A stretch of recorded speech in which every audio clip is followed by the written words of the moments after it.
Bismillahirrahmanirrahim. Assalamualaikum warahmatullahi wabarakatuh. Innal hamdalillah nahmadullah wa nasta'inuhu wa nastaghfiruh wa nastahdi wa na'udzu billahi min syururi anfusina wa min sayyiati a'malina. May yahdihillahu fala mudhillalah wa may yudlilhu fala hadiyalah. Asyhadu an la ilaha illallah wahdahu la syarikalah wa asyhadu anna Muhammadan abduhu wa rasuluh la nabiyya wa la rasula ba'dah. Nusalli wa nusallim ala rasulillah wa nabiyillah Muhammad sallallahu alaihi wasallam wa ala alihi wa ashabihi wa man tabi'ahum bi ihsanin ila yaumil qiyamah. Amma ba'du, qala Allah ta'ala fi kitabil karim, a'udzu billahi minasyaitonir rajim. Ya ayyuhalladzina amanu taqullaha haqqa tuqatih wa la tamutunna illa wa antum muslimun. Al-ayah. Alhamdulillah, kita memuji syukur kepada Allah Subhanahu wa taala untuk yang kesekian kalinya kita masih diberikan banyak nikmat yang tidak terkira. Kita diberikan nikmat taufik oleh Allah untuk sholat maghrib secara berjamaah, yang mana ibadah ini menjadi sebab kita selamat dunia kita dan semoga kita juga selamat akhirat kita. Dan kita juga masih diberikan taufik untuk menghadiri majelis ilmu. Kita masih diberikan taufik untuk duduk setelah mendirikan sholat maghrib untuk mendengarkan beberapa hadis, beberapa syarahnya. Ini pun juga kebaikan yang sangat besar yang Allah Subhanahu wa taala berikan kepada kita. Karena tatkala kita duduk seperti yang kita lakukan pada malam hari ini, menjadi sebab kita didoakan oleh para malaikat, juga menjadi sebab duduk kita terhitung sholat walaupun kita tidak sholat. Jadi menjadi sebab duduk kita ini terhitung sholat walaupun kita tidak sholat, karena kita menunggu datangnya sholat isya. Jadi kebaikan dunia, kebaikan agama, dan kebaikan akhirat yang kita dapatkan sangat banyak. Makanya kita bersyukur ketika Allah Subhanahu wa taala memberikan kepada kita taufik.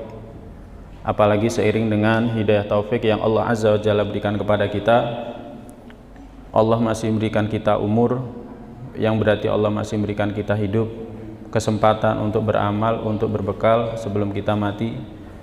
Kita juga diberikan kesehatan. Alhamdulillah, pada hari ini kita semuanya sehat, seluruh anggota tubuh kita masih berfungsi. Satu saja kalau misalkan tidak berfungsi, misalkan jantung kita, pasti kita akan rawat inap di rumah sakit. Sekian ratus ribu atau bahkan sekian juta harus kita keluarkan.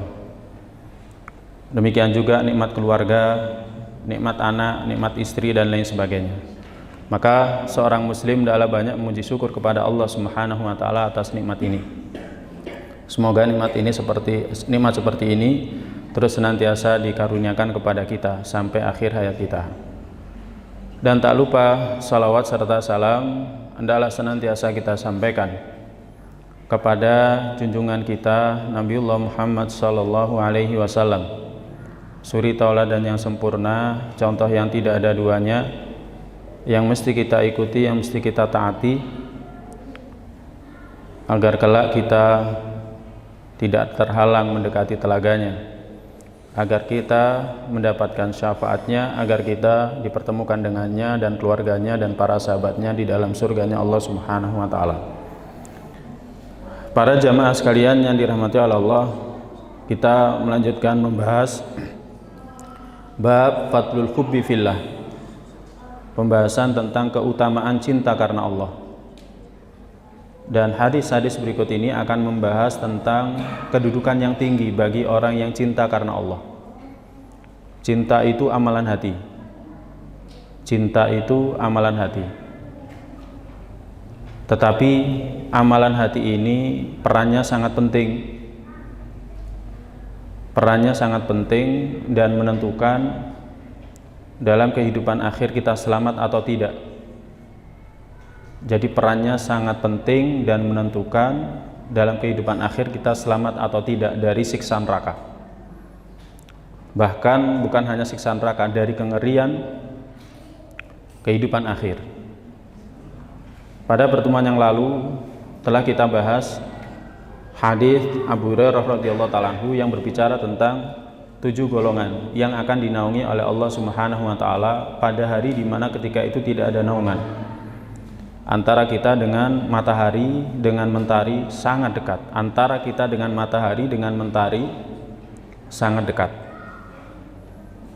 Saking dekatnya kita sampai berkeringat, dan keringat itu menyebabkan kita tenggelam.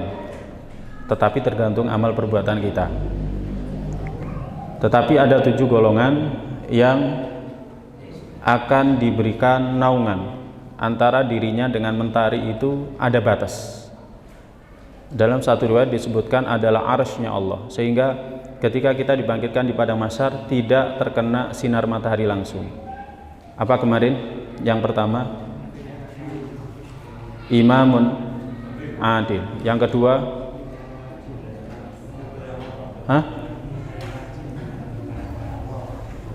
rajulun nasya'a fi syabun nasya'a fi ibadatillah.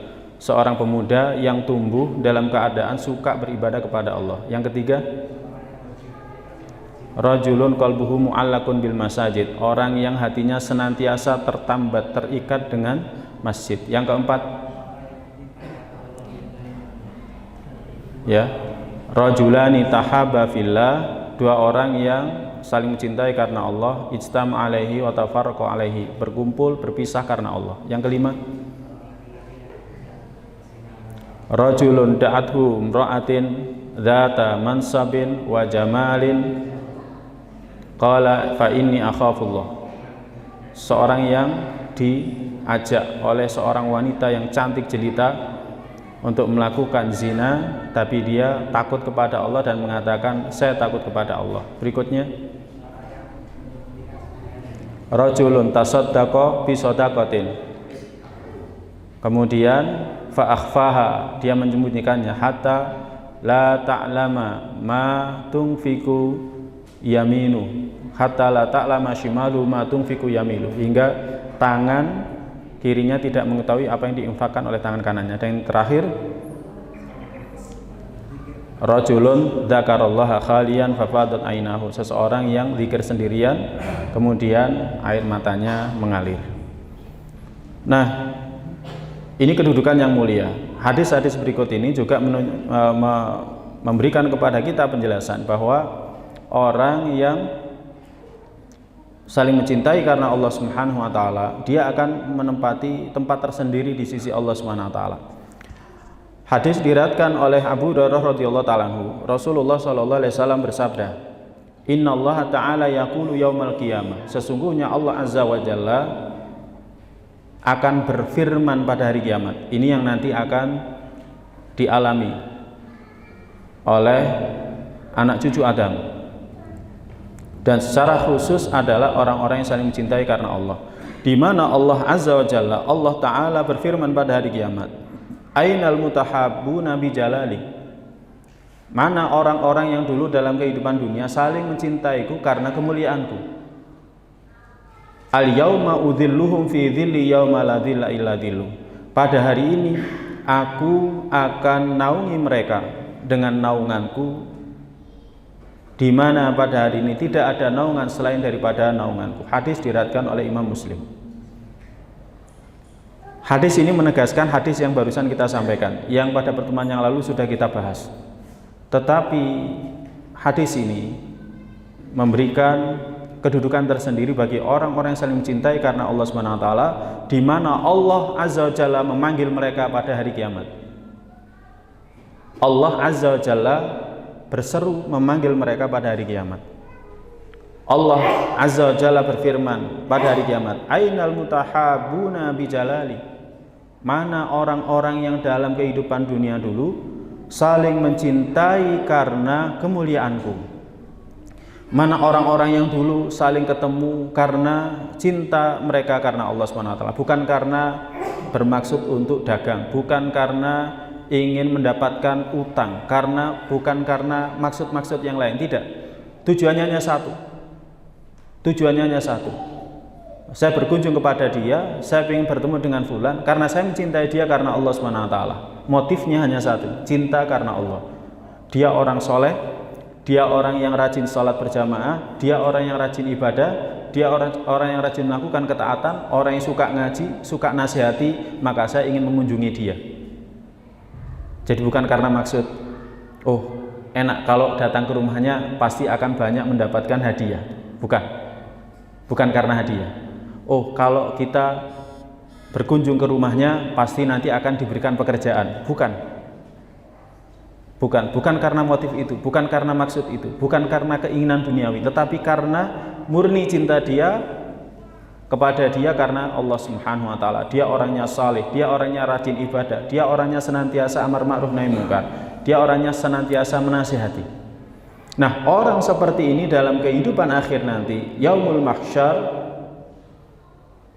akan diseru oleh Allah SWT, ainal mutahabuna bijalali, mana orang-orang yang dalam kehidupan dunia dulu saling mencintai karena keagunganku. Al yauma, pada hari ini, udhilluhum fi dhilli, aku akan naungi mereka di bawah naunganku pada hari la dhilla illa dhilli, pada hari di mana ketika itu tidak ada naungan kecuali naunganku. Subhanallah. Para jamaah, contohnya gini. Ini kan akhir ya, ini akhir anak SD, SMP mau menerima rapot.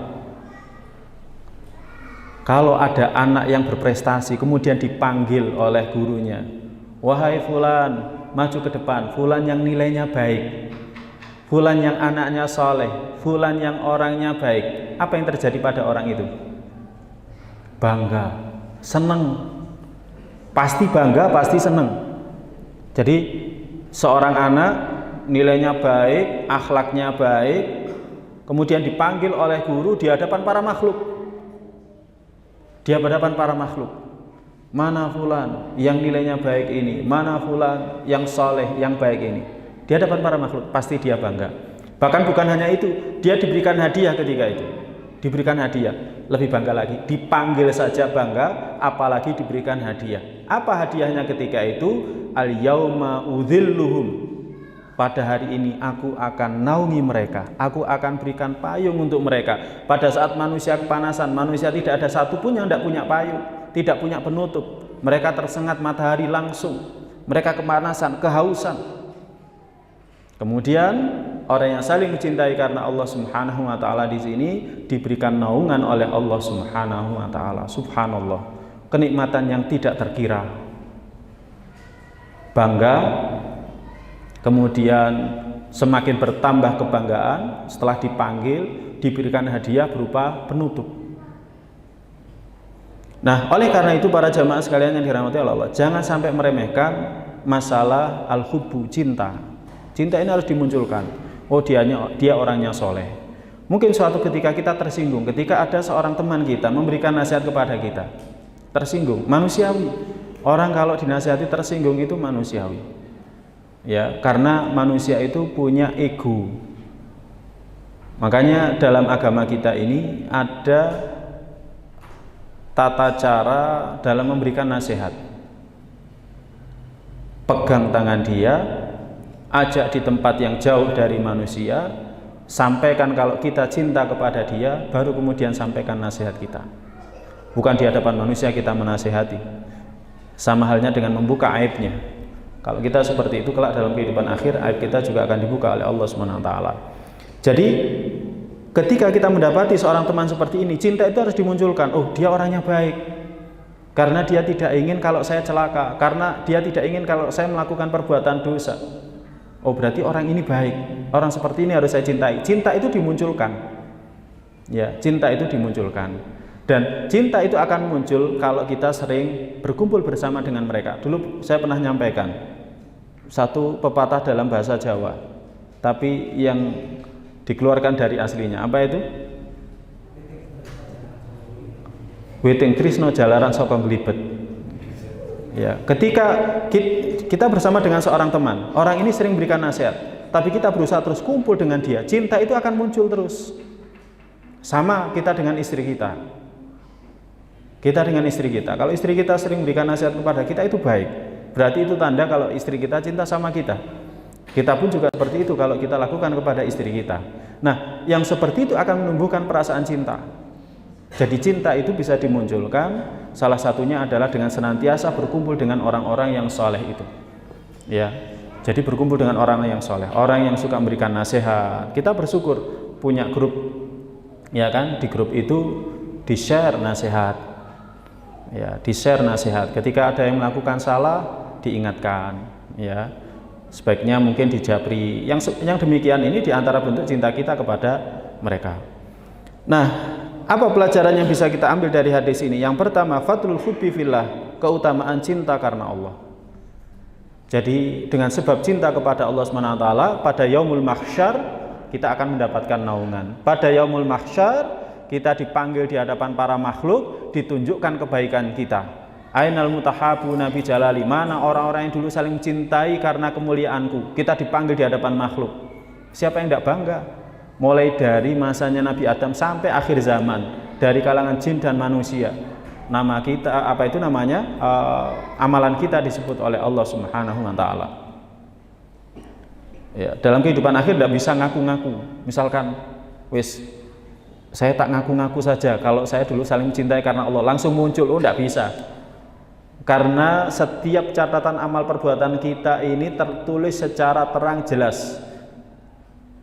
Dan para malaikat tahu, Allah SWT tahu, Allah Maha tahu, para malaikat juga tahu. Sehingga siapa yang berhak untuk berdiri dan siapa yang tidak berhak untuk berdiri. Siapa yang berhak untuk mendapatkan naungan dan siapa yang tidak berhak untuk mendapatkan naungan. Tidak ada satupun yang luput. Tidak ada satupun yang luput. Kemudian pelajaran yang kedua, hadis ini secara tersirat berisi tasyji', motivasi agar orang yang melakukan kebaikan hendaklah diniati untuk mencari ridha Allah Subhanahu wa Ta'ala. Orang yang melakukan kebaikan hendaklah diniati untuk mendapatkan ridha Allah, mendapatkan wajah Allah, mendapatkan surganya Allah, agar jauh dari nerakanya Allah. Semuanya benar. Ya. Jadi kenapa kita mencintai sesama saudara muslim? Karena kita ingin dicintai oleh Allah Subhanahu wa Ta'ala. Kenapa kita mencintai sama saudara muslim? Karena Allah cinta kalau kita mencintai orang-orang yang muslim, orang-orang yang beriman. Nah, jadi hadis ini ada tasjid, ada dorongan, ada anjuran, penyemangat bagi kita untuk senantiasa melakukan kebaikan dengan didasari ridha Allah, mencari ridha Allah, tidak ridha yang lain. Para jamaah sekalian yang dirahmati oleh Allah, kalau kita mencari ridhonya manusia, ada dua kemungkinan. Kemungkinan kita dapatkan dan kemungkinan tidak kita dapatkan. Tapi kemungkinan tidak kita dapatkan lebih besar. Kenapa?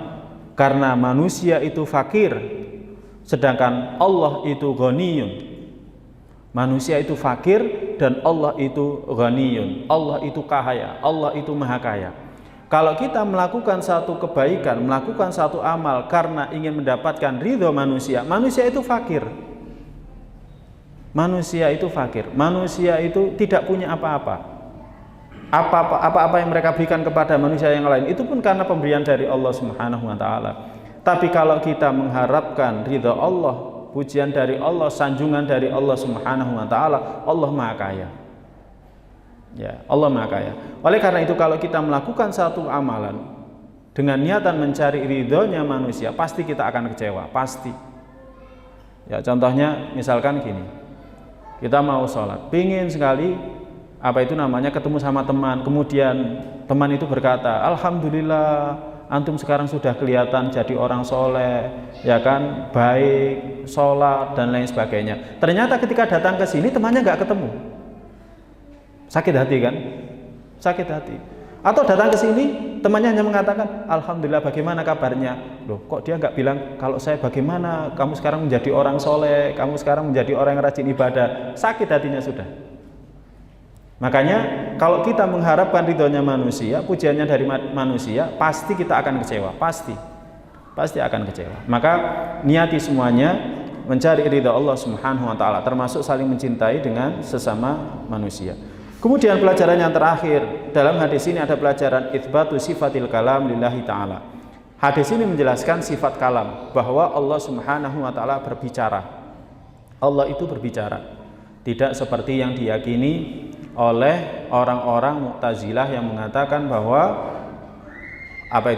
bicaranya Allah itu adalah makhluk, atau Al-Qur'an itu adalah makhluk. Allah berbicara. Ya, Allah berbicara. Allah berbicara sesuai dengan kehendaknya. Itu kita imani. Ya, kita imani bahwa Allah berbicara sesuai dengan kehendaknya, dengan suara dan dengan huruf. Ini yang kita imani sebagai Ahlussunnah wal Jamaah. Tapi bagaimana bicaranya Allah? Sebagaimana kita tidak mengetahui zatnya Allah, maka kita juga tidak pernah tahu bagaimana bicaranya Allah Subhanahu wa taala. Itu saja iman kita. Ya, tidak kita tambahi dan tidak juga kita kurangi. Nah, ini para jamaah sekalian yang dirahmati oleh Allah.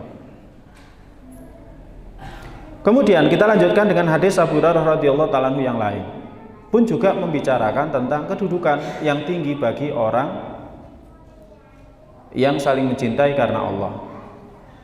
Nabi SAW bersabda, walladzi nafsi biyadihi la tadkhulul jannah, demi jiwaku yang ada di tangannya, kalian tidak akan masuk surga, kalian tidak akan masuk surga, hatta tu'minu, hingga kalian beriman, wala tu'minu hatta tahabu, dan kalian tidak beriman hingga kalian saling mencintai. Awala adullukum ala syai'in idza fa'altumu tahabbtum. Mau tidak aku tunjukkan kepada kalian sesuatu, jika kalian melakukan maka kalian akan saling mencintai. Kemudian Nabi sallallahu alaihi wasallam bersabda, afsus salam bainakum, tebarkanlah salam antara kalian. Hadis diriwayatkan oleh Imam Muslim. Nabi sallallahu alaihi wasallam memberikan ajaran kepada para sahabat radhiyallahu ta'ala anhu, bagaimana agar mereka bisa masuk surga, bagaimana agar mereka bisa masuk surga. Di antaranya adalah disebutkan dalam hadis ini. Nabi mengawalinya dengan sumpah, walladzi nafsi biyadihi la tadkhulul jannah hatta tu'minu, demi jiwaku yang ada di tangannya, kalian tidak akan masuk surga hingga kalian beriman. Nabi SAW kalau mengawali sabdanya dengan sumpah, maka kita harus perhatikan apa yang diucapkan setelahnya, karena Nabi SAW mengawalinya dengan sumpah. Ya, Nabi SAW jarang-jarang bersumpah. Demikian juga dalam ayat Al-Quran, Allah SWT jarang-jarang bersumpah. Wa innahu laqasamun law ta'lamun adzim. Itu adalah satu sumpah, kalau kalian mengetahui apa yang terkandung di dalam sumpah-sumpah Allah itu adalah perkara yang besar. Innahu laqur'anun karim, itu adalah Al-Quran yang mulia. Jadi Nabi SAW tidaklah bersumpah kecuali apa yang Nabi SAW sebutkan setelahnya. Ini penting untuk kita perhatikan. Nabi bersabda, la tadkhulul jannah, kalian tidak akan masuk surga hatta tu'minu, hingga kalian beriman. Maka syarat mutlak seseorang masuk surga itu iman kepada Allah Subhanahu wa taala. Jadi syarat mutlak masuk surga itu adalah iman kepada Allah, percaya kepada Allah, percaya kepada apa yang ada di sisinya Allah Subhanahu wa taala. Iman itu syarat mutlak. Makanya ikhwatal iman jamaah sekalian yang dirahmati oleh Allah, ngaji tauhid itu mutlak. Jadi ngaji tauhid, ngaji akidah itu mutlak.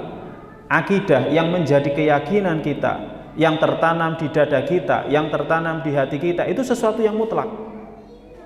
Kita seringkali menganggap remeh, masa selama ini ngaji akidah terus. Pertanyaannya adalah, apakah yang sudah kita kaji itu tertanam di dada kita?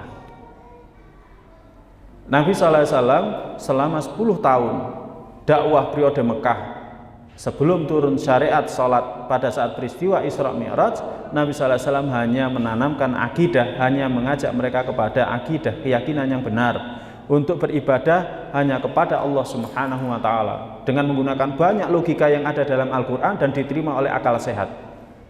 Malakum min ilahin ghairu, seperti yang dikatakan oleh para nabi, kalian tidak punya sesembahan yang lain selain daripada Allah. Kalian beriman bahwa Allah yang menciptakan alam semesta beserta isinya, maka kalian tidak punya pilihan kecuali nyembah kepada Allah, menghambanya kepada Allah Subhanahu wa Ta'ala. Itu yang ditanamkan Nabi sallallahu alaihi wasallam.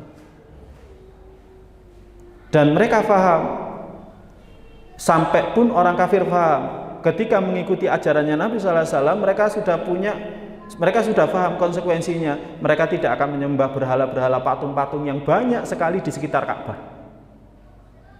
Itu masalah penting, iman.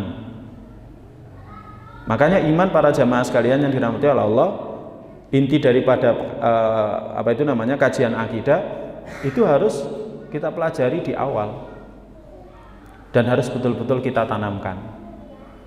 Ya, harus betul-betul kita tanamkan. Kemudian Nabi SAW bersabda, wala tu'minu hatta tahabu, dan kalian belum beriman hingga kalian saling mencintai. Kalian belum beriman hingga kalian saling mencintai. Konsekuensi dari iman adalah saling mencintai karena Allah. Jadi konsekuensi daripada iman adalah saling mencintai karena Allah SWT. Yang pertama, cinta kepada Allah mutlak. Kalau kita iman kepada Allah, ya kita cinta sama Allah. Kalau kita iman kepada Allah tapi nggak cinta sama Allah, maka tidak benar. Saya beriman kepada Allah, saya percaya kepada Allah, tapi saya tidak cinta, tidak mungkin. Kita percaya sama guru kita, kita percaya sama orang tua kita, tapi kita nggak cinta sama orang tua kita, tidak mungkin. Iman itu mendatangkan konsekuensi al-hubbu, cinta, ya kan? Kalau kita percaya kepada seseorang, maka tidak ada pilihan kecuali kita mencintai dia. Kalau kita percaya kepada seseorang, apapun yang ditentukan oleh orang itu kita sami'na wa ata'na. Jadi seperti itu. Nah, kalau kita beriman kepada Allah, maka kita juga sami'na wa ata'na dan cinta kepada Allah Subhanahu wa Ta'ala. Apapun yang Allah tentukan, baik, tidak ada yang tidak baik. Nah, jadi seperti itu. Nah, demikian juga termasuk konsekuensi cinta kepada Allah adalah cinta kepada orang-orang yang Allah cintai.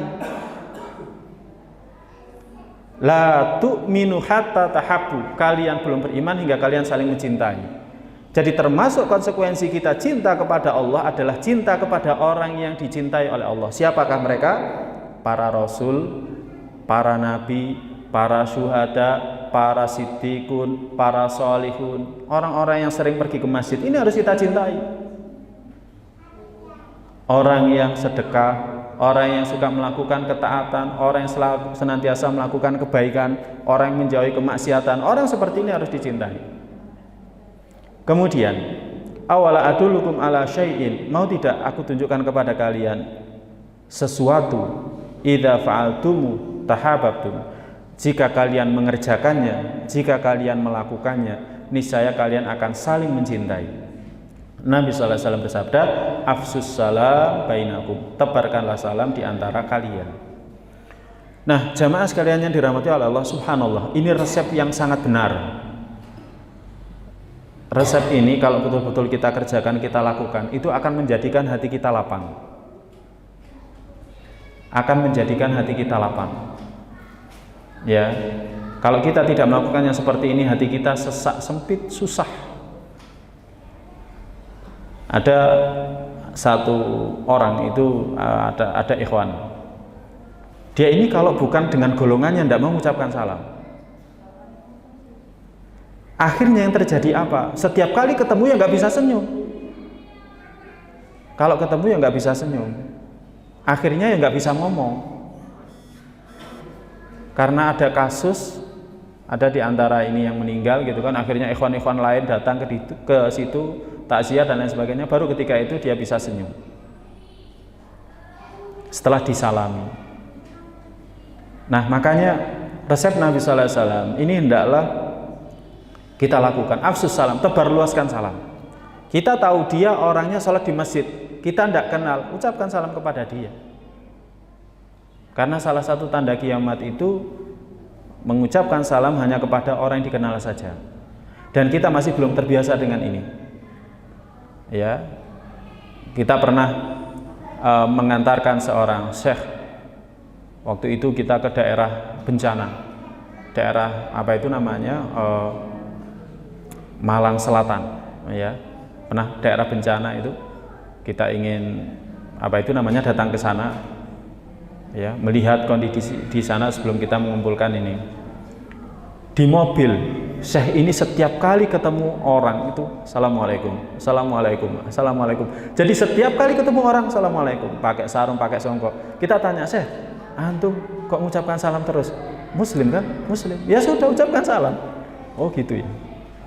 Dan itu yang jadi pengalaman kita. Ya alhamdulillah. Ya, kalau kita pernah ketemu dengan apa itu namanya orang-orang yang berada di tanah suci dan mereka berasal dari banyak daerah, berkumpul di satu tempat. Barusan ketemu mengucapkan salam, kemudian ketemu lagi mengucapkan salam, ketemu lagi mengucapkan salam. Ya orang-orangnya ya itu. Subhanallah. Ini adalah kebiasaan yang baik yang perlu kita apa itu namanya budayakan. Dan ternyata kalau kita melakukan yang seperti ini akan mendatangkan kecintaan. Khotal iman jamaah sekalian yang dirahmati Allah, kalau kita mengucapkan salam saja, paling tidak praduga, dugaan, suudzon itu akan hilang. Apalagi kalau ditambahi dengan jabat tangan. Nabi bersabda, tasafahu yadhabil ghilu. Saling jabat tanganlah kalian, perasaan dengki itu akan hilang. Apalagi kalau jabat tangannya seperti jabat tangannya Nabi. Jabat tangan, Nabi SAW nggak keburu melepaskan. Sampai orang yang diajak jabat tangan itu melepaskan tangannya. Ya, kalau ngerti, ya apa? Ya berarti kuat-kuatan. Sopo sing paling suwe, yang paling lama melepaskan jabat tangannya. Ya, kalau sama-sama ngertinya. Tapi kalau nggak ngerti biasanya apa itu namanya yang diajak jabat tangan, ya sudah selesai, ya sudah kita selesaikan jabat tangan kita. Dan itu betul khotal iman jamaah sekalian yang dirahmati Allah, bisa menghilangkan al-ghillu, kedengkian. Salam saja bisa mendatangkan kecintaan, ditambahi jabat tangan bisa menghilangkan kedengkian. Apa pelajaran dari hadis ini? Yang pertama, dukhulul jannah la yakunu illa bil iman. Masuk surga tidak mungkin terjadi kecuali dengan dasar iman. Makanya iman itu harus senantiasa dipupuk. Bagaimana cara memupuk iman? Yang ngaji. Baca ayat-ayat qauliyahnya Allah, baca juga ayat-ayat kauniyahnya Allah. Ya, seperti kemarin kita ngaji tafsir. Nanti dalam bab surat Al-Ghasyiyah kelanjutannya, afala yanzuruna ilal ibili kaifa khuliqat. Kalau kita renungkan ayat itu seharusnya akan mendatangkan keimanan. Wa ilas sama'i kaifa rufi'at. Kepada langit bagaimanakah mereka ditinggikan. Wa ilal ardi kaifa sutihat. Kepada bumi bagaimanakah dia dihamparkan. Nah, ketika kita merenungi ayat-ayat qauliyah itu, kemudian kita lihat ayat-ayat kauniyah, seharusnya itu menumbuhkan keimanan. Makanya sebenarnya kemarin kita ngaji tafsir bukan hanya sekedar ngaji tafsir, bukan hanya untuk konsumsi ini, tetapi lebih jauh untuk konsumsi ini. Konsumsi hati kita. Nah, ini para jamaah. Jadi caranya seperti itu. Kita merenungi ayat-ayat qauliyah dan ayat-ayat kauniyah. Kemudian pelajaran yang kedua, la yakmulul iman wa yutimmu. Iman tidak sempurna hatta yuhibbal muslim li akhi, hingga seorang muslim mencintai saudaranya ma yuhibbu li nafsih minal khair, sebagaimana dia mencintai untuk dirinya. Iman kita ini baru sempurna hingga kita mencintai saudara kita sebagaimana kita mencintai diri kita sendiri. Sebagaimana disebutkan dalam hadis sahih, la yu'minu ahadukum hatta yuhibba li akhi ma yuhibbu li nafsi. Belum sempurna iman seseorang dari kalian hingga kalian mencintai untuk saudara kalian sebagaimana dia mencintai untuk dirinya. Kalau dia suka masuk surga, selamat dari neraka, tidak disentuh api neraka sama sekali, maka seharusnya kita pun juga suka kalau istri kita Kita pun juga harus suka kalau anak kita pun harus suka kalau kerabat kita pun harus suka kalau tetangga kita pun harus suka kalau teman-teman kita tidak disentuh oleh api neraka dan masuk ke dalam surga. Itu baru seorang mukmin yang sempurna, dan itulah yang terjadi pada Nabi. Itulah yang terjadi pada Nabi sallallahu alaihi wasallam. Ya. Nabi sallallahu alaihi wasallam itu sangat ingin kalau kerabatnya itu semuanya mengikuti dakwahnya. Tapi ada satu yang sangat membenci dia. Ya, dari kalangan kerabatnya sendiri. Siapa? Abu Lahab. Abu Lahab itu sebenarnya selain dia menunjukkan ini, sebenarnya ingin memberikan keberanian kepada orang-orang kafir Quraisy untuk berani. Ini loh, kerabatnya ada yang berani. Kenapa kalian tidak berani? Akhirnya mereka semuanya berani. Abu Lahab, ya kan? Sangat ingin kalau keluarganya itu beriman sebagaimana beliau sallallahu alaihi wasallam beriman. Sangat ingin kalau keluarganya selamat dari siksa api neraka. Nabi sallallahu alaihi wasallam sangat ingin kalau pamannya terbebas dari api neraka. Tapi ternyata kehendak Allah lain. Turun firman Allah, innaka la tahdi man ahbabta. Engkau tidak bisa memberikan hidayah kepada siapa yang kau cintai. Kamu nggak bisa milih. Kamu hanya bisa usaha. Pilihan itu menjadi ketentuan Allah SWT. Ya kan? Siapa yang diberikan hidayah itu kehendaknya Allah, kamu tidak bisa milih. Ini para jamaah sekalian yang dirahmati oleh Allah Subhanahu wa taala. Jadi kayak gitu. Ya. Jadi termasuk bentuk sempurnanya iman kita kalau kita mencintai orang lain, kita cinta orang lain mendapatkan kebaikan sebagaimana kita cinta diri kita mendapatkan kebaikan. Makanya seharusnya kalau ngaji seperti ini, ya kan? Yang belum terbiasa ngaji ya diajak ngaji, khususnya kerabat, keluarga.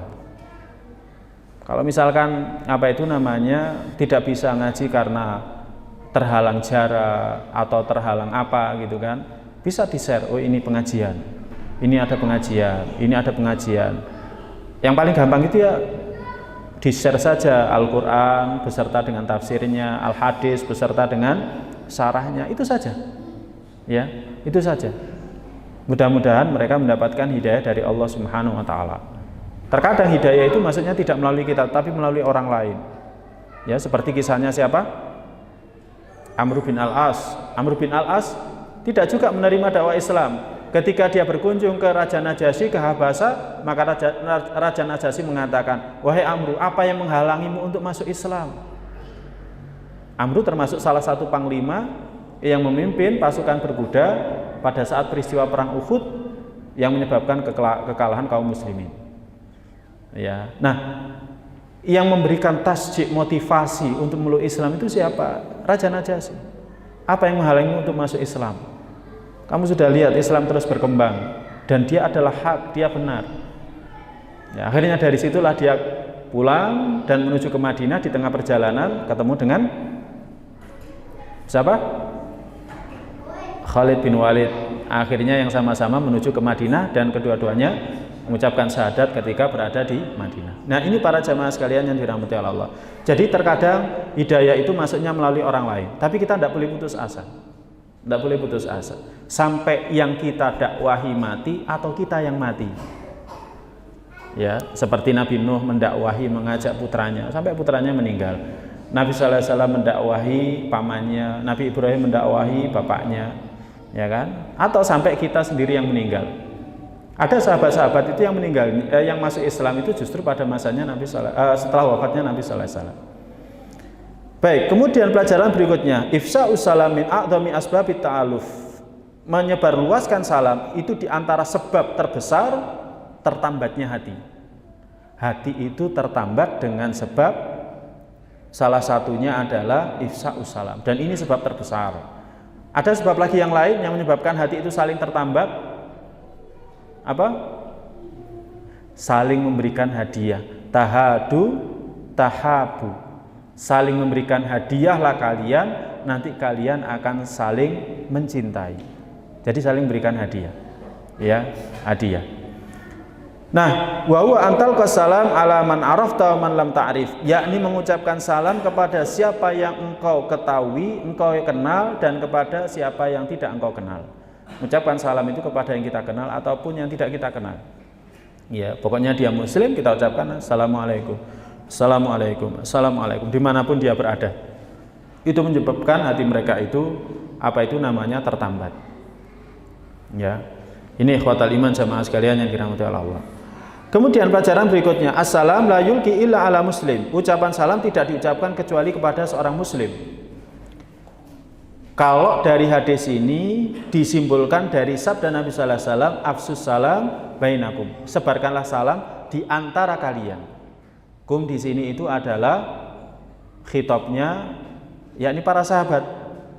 Jadi menyebarluaskan salam itu di antara sesama kalian, wahai saudara-saudara muslim. Kepada orang yang muslim tidak perlu mengucapkan salam. Ya, bagaimana kalau misalkan ketemu, ya gunakan seruan atau sapaan yang lain. Bagaimana kalau mereka mengucapkan salam, maka kita menjawabnya dengan waalaikum.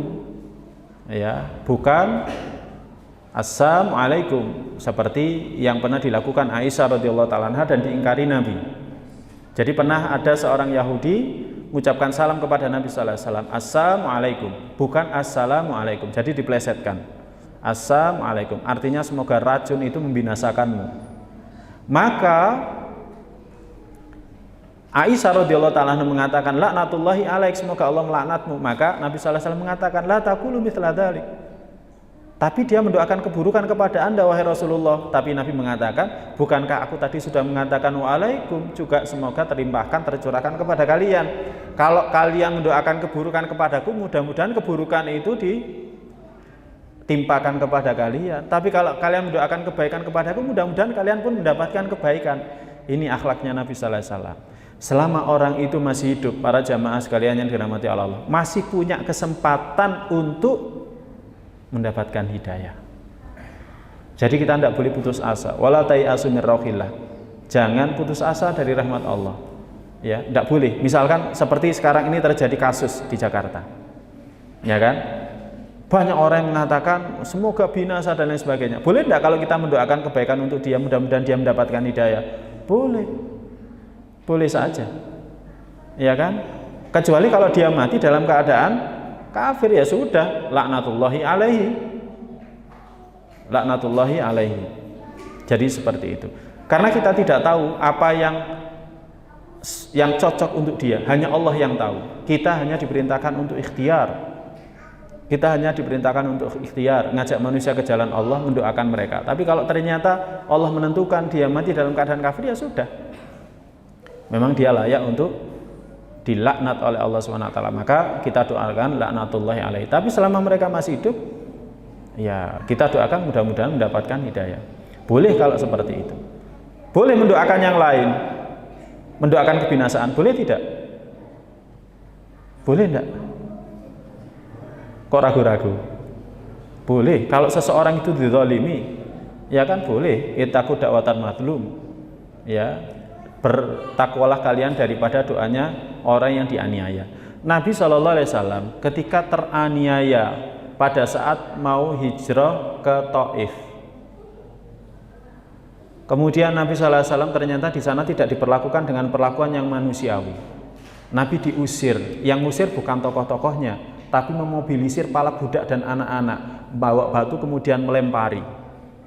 Saking sedihnya Nabi SAW itu, sampai Nabi SAW itu jalan ratusan kilo, itu tidak sadar, linglung. Baru sadar itu ketika datang malaikat Jibril bersama dengan malaikat penjaga gunung, baru sadar.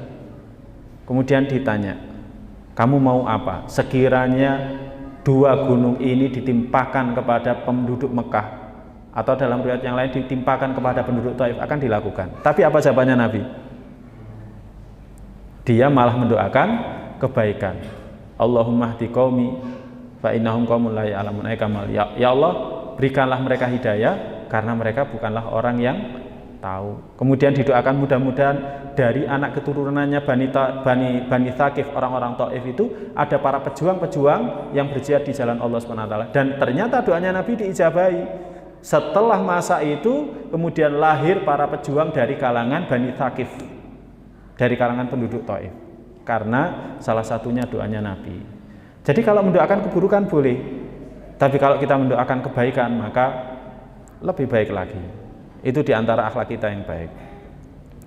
Kemudian pelajaran berikutnya, hirsul Islam ala tamasukil mujtama. Islam itu sangat ingin kalau masyarakat kaum muslimin itu kuat, tarasul bunyan, bangunannya itu kokoh.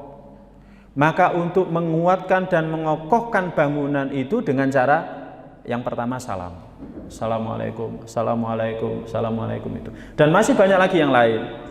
Masih banyak lagi yang lain. Ya, misalkan dalam masalah utang piutang misalkan. Ini kan seringkali menjadi masalah. Ya, kita ini sudah punya satu komunitas. Kemudian, wah ini sama-sama ngaji, saya utang tapi nyati gak bayar. Ini yang bisa merusak bangunan masyarakat ini. Atau misalkan apa itu namanya utang, dia tidak punya niatan tidak bayar, pengen bayar, tapi dia kesulitan untuk bayar, tapi yang satu kaku. Nggak, pokoknya kalau nggak tanggal sekian dikembalikan sudah, nggak usah teman-temanan, rusak sudah semuanya. Pernah terjadi pada masanya Nabi SAW di masjid, ada satu orang yang nggak bisa bayar utang, kemudian minta agar ditangguhkan, pokoknya nggak. Kemudian Nabi SAW datang. Aku barusan mendengar seseorang dari kalian tadi bersumpah untuk tidak mau melakukan kebaikan. Akhirnya setelah mendengarkan itu, Nabi SAW kemudian orang ini setelah mendengarkan sabda Nabi SAW seperti itu, akhirnya dia mengatakan, ya sudah, kalau gitu saya tangguhkan, saya putihkan. Jadi bukan lagi ditangguhkan bayar hutangnya, tetapi diputihkan. Wes, nggak usah bayar, agar saya dapat pahala. Nah, jadi itu masalah lagi yang lain, ya. Jadi yang bisa merusak bangunan masyarakat Islam. Nah, Nabi SAW memberikan kepada kita tips diantaranya agar bangunan ini kuat, salah satunya salam. Kemudian bisa memberikan tangguh kepada atau memberikan tangguh bahkan memutihkan orang yang berhutang. Tapi hutangnya bukan hutang kebiasaan ya. Ya, kalau pada masa sekarang kan hutang jadi kebiasaan, lifestyle. Itu saya sampai dengarkan teman-teman itu orang pegawai kalau nggak utang itu nggak keren. Jadi harus hutang itu seperti lifestyle, ya. Iya, antum lihat sekarang hutang itu seperti lifestyle. Padahal tidaklah ada syarat hutang piutang itu kecuali untuk memenuhi hajah, memenuhi kebutuhan. Dan masalah hutang piutang itu langsung diatur dalam Al-Quran. Ya, 5 ayat terakhir dari surat Al-Baqarah, dan ini ayat yang paling panjang. Salah satunya diatur di situ masalah hutang piutang. Bagaimana hutang piutang, gitu kan?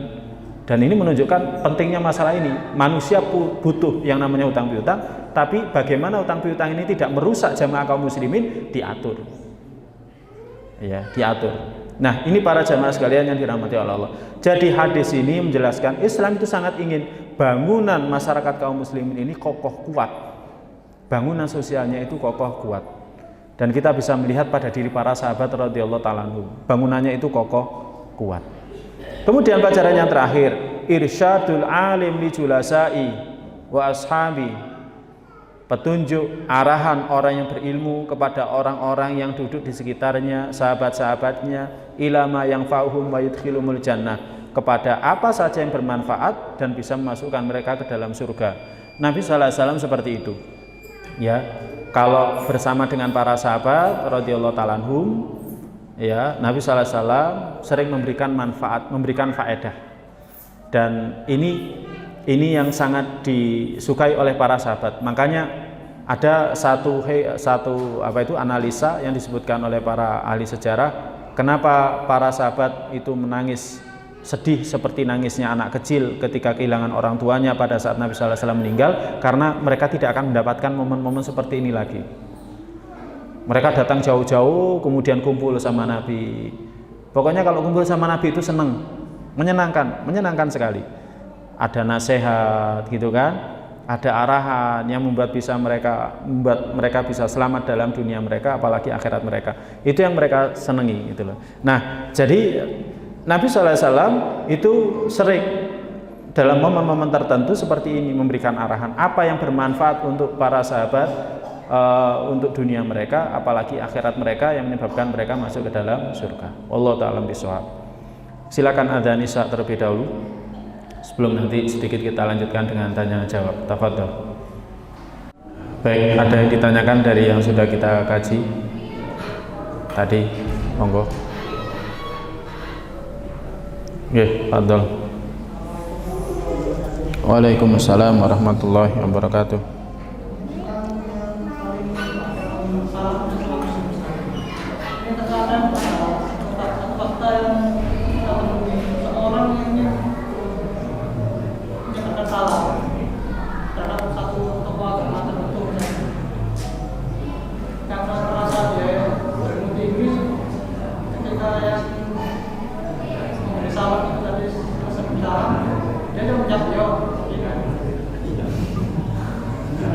Iya.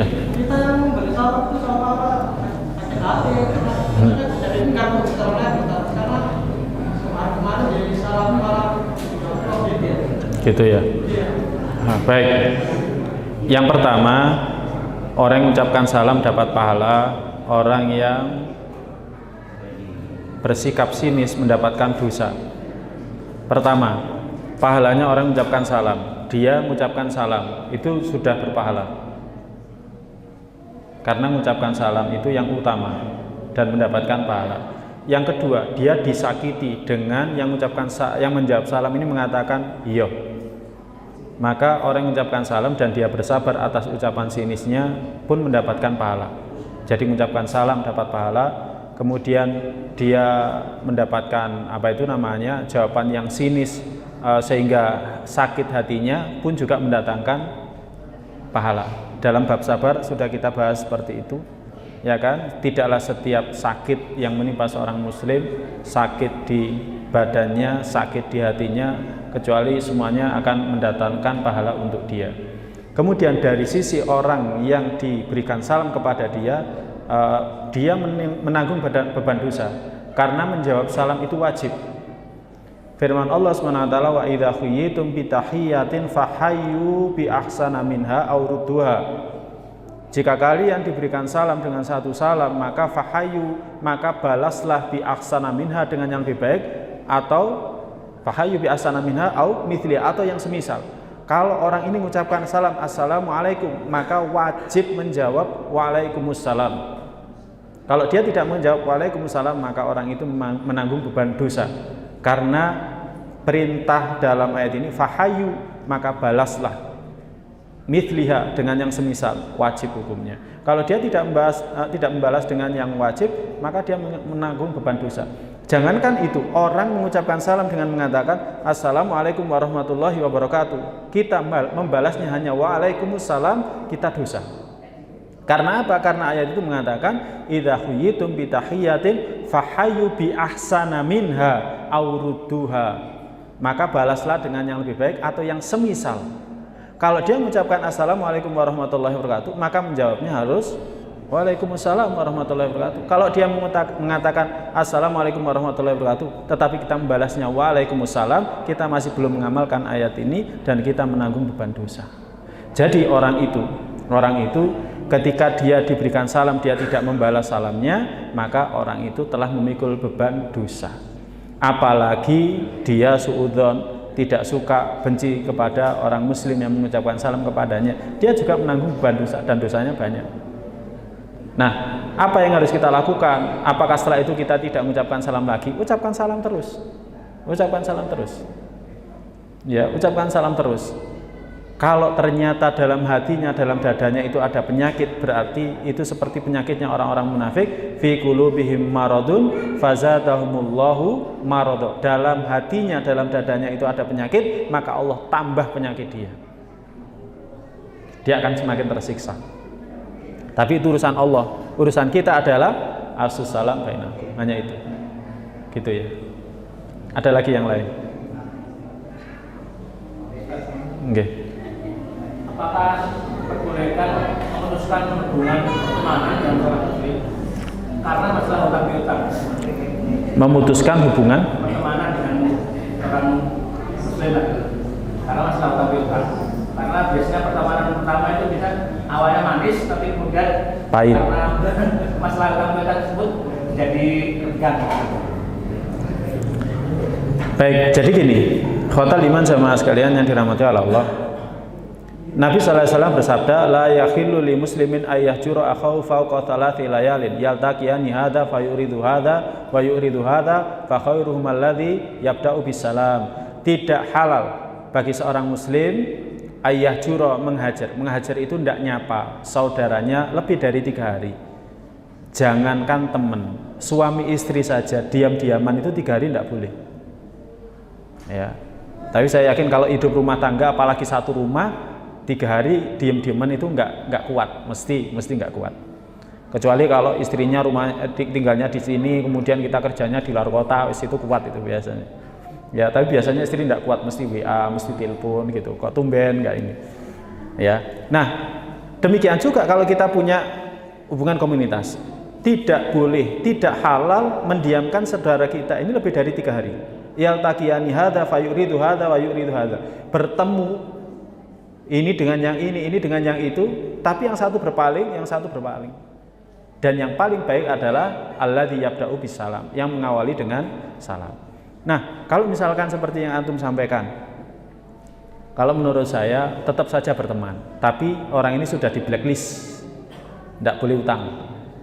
Kalau dia mau utang sama teman diberitahukan. Ini bukan bagian ghibah, tetapi menyelamatkan saudara semuslim dari muslihat orang lain yang punya niatan buruk. Ya, misalkan gini, wes sampean ojo utang sama orang ini, jangan ngutangi. Loh, orangnya butuh betul, wes lebih baik sampean ikuti nasihat saya. Udah itu saja, ya kan? Nah, kemudian bagaimana dengan utang dia? Sudah, kita mencari pahala dari apa yang kita lakukan, dan kita menjadi orang baik, lebih baik dari dia. Karena apa? Al-yadul ulya khairum minal yadi sufla. Tangan di atas lebih baik daripada tangan di bawah. Kita punya tangan di atas karena kita memberi dia. Ya. Tapi kalau ternyata dia punya keburukan dan lain sebagainya, ya sudah, serahkan keburukan dia kepada Allah Subhanahu wa taala. Urusan kita adalah mengamalkan apa yang ada dalam kitab dan sunnah, hanya itu saja. Hanya itu. Apakah ada Ustadz orang yang pernah dikecewakan orang seperti itu? Banyak orang yang seperti itu. Ya kan? Bisnis dikecewakan, ini dikecewakan dan lain sebagainya. Sudah, kita maafkan saja. Urusan dia tobat tidak tobat, urusan dia dengan Allah. Urusan kita muamalah dengan yang baik dengan dia, sudah. Itu saja. Itu. Okay. Ya, insya Allah kalau seperti itu masyarakat kita akan kuat, dan mudah-mudahan dengan adanya perbuatan baik kita seperti itu menjadikan dia sadar. Kalau nggak sadar juga ya didoakan. Ya. Seperti itu. Baik, sudah cukup yang kita kaji, semoga bermanfaat untuk saya pribadi dan para jamaah sekalian yang dirahmati oleh Allah Subhanahu wa taala. Kita akhiri dengan doa penutup majelis. Subhanakallahumma bihamdika asyhadu an la ilaha illa anta astaghfiruka wa atubu ilaik. Assalamualaikum warahmatullahi wabarakatuh.